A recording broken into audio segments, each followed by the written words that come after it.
윤석열 대통령은 어느 나라 대통령이기에 일본을 대변하고 있습니까?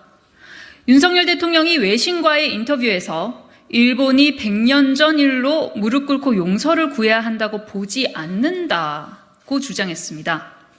윤석열 대통령의 일본 과거사에 대한 인식에 경악을 금할 수 없습니다. 대한민국의 주권과 국익을 지켜야 할 대통령의 입에서 나올 수 있는 말인지 충격적입니다. 윤석열 대통령은 어느 나라 대통령이기에 일본을 대변하고 있습니까? 윤석열 대통령은 무슨 권한으로 일본의 침탈과 식민 지배에 면죄부를 줍니까? 우리나라가 용서하면 되는 문제를 여태껏 용서를 강요해서 양국 관계가 악화됐단 말입니까? 양국 관계 악화의 원인을 과거사에 대해 반성하지 않는 일본 대신 일본을 용서해주지 못하는 우리나라로 돌리다니 그저 기가 막힐 뿐입니다. 윤 대통령은 유럽은 지난 100년 동안 여러 차례 전쟁을 겪었지만 그럼에도 불구하고 미래를 위해 협력할 방안을 찾았다고 강변했습니다. 유럽의 역사는 유럽의 특수성이 있고 한일의 역사는 한일의 특수성이 있습니다.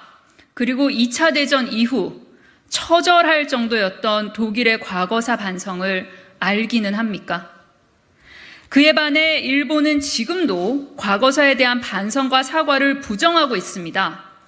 그런데 미래를 위해 일본을 용서하란 말입니까?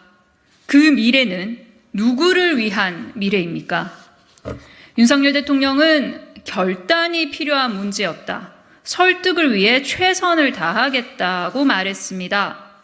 누구를 설득하기 위해 최선을 다하겠단 말입니까? 일본에게 무릎 꿇을 필요 없다고 설득했다는 말입니까? 아니면 우리 국민에게 일본의 면죄부를 줘야 한다고 설득했단 말입니까? 거짓된 주장으로 국민을 우롱하지 마십시오. 이럴 거면 지난 대선 당시 당당하게 일본을 용서하자고 말하시지 그랬습니까?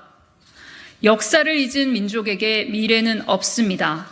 그런데 윤석열 대통령은 대한민국 국민을 역사를 잃은 국민으로 만들려는 것입니까? 역사를 잊은 대통령에게 무엇을 기대할 수 있겠습니까?